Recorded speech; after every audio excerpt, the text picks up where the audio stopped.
A lot of times when people encounter rough waters, they allow that to affect and color how they view their work. So maybe they're not quite as conscientious. Maybe they don't come in on time. Maybe they aren't as focused on quality. But they allow these other things to creep in, and those are the things that derail you. And I have come to realize that even in the midst of a storm, you learn tremendous information about yourself. That's the number one thing you learn. You learn who you are, you learn what you believe, you learn and you become. What I found also is that when you're under tremendous scrutiny, it's an opportunity for you to become the very best employee the world has ever seen. And then you just stay focused on what you have to do, and you weather these storms, and the storms are like the storms that come up in nature. They come and they go. And if you allow the storm to destroy you, then you've allowed the storm to destroy your career.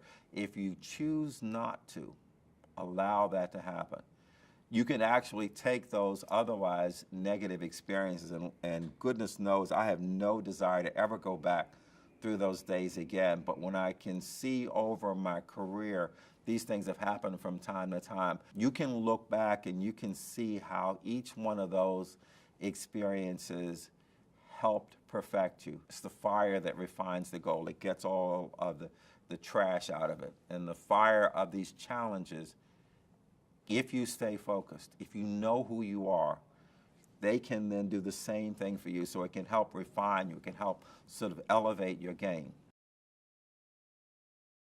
Leadership requires you to develop a somewhat thick skin. You have to have a level of self-confidence, and you have to recognize that these speed bumps happen to everybody.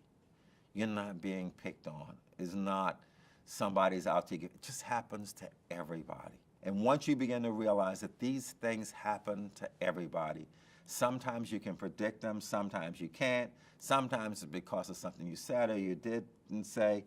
Sometimes it just happens.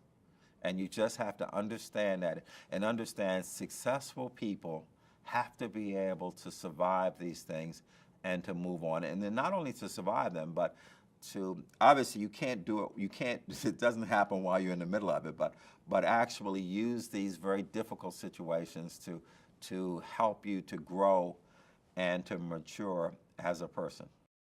In order to be successful, you have to make a commitment. It doesn't just happen. I just finished reading a book by Jim Collins, Great by Choice, and the focus there is on organizations, but I think you can take the same lessons and apply them to the individual. Most people can be successful on projects they really like and working with people they really, really like. The author put forth the premise that there is a select group of people who are successful irrespective of environment, and that was the peak performers. That captured my imagination and motivated me to perform well. And going back to that experience with that agency head, one of the interesting observations, I had a number of senior executives who reported to me in the organization, and this situation went on for about 18 months. So after the individual left the organization, I had a conversation with my direct report executives. I had about 7 of them. One of the executives knew about the situation. The others did not. And a couple of them came to me and said, I never had any idea. I thought you and the head of agency got along perfectly. I had no idea this was going on. And they said, why didn't you tell me? And I said, because what I needed you to do was to perform. If I told you what was going on, you couldn't have improved it, you couldn't have infected it, and if anything, you would have gotten distracted and it would have caused me more trouble. So I needed you to focus. So during that 18-month period when the wheels were falling off the wagon, I just made a decision that I was going to perform well. I didn't really care what the head of agency did. I didn't care how that person responded. I didn't care how that person treated me in meetings. I didn't care about any of that stuff. I came to do a job.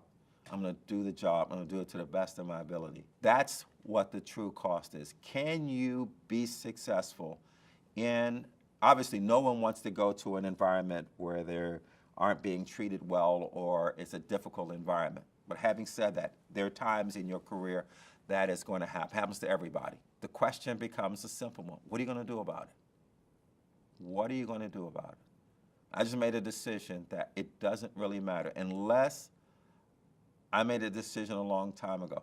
Unless I chose to tell you whether I liked the assignment I was in, I made a decision you would never know.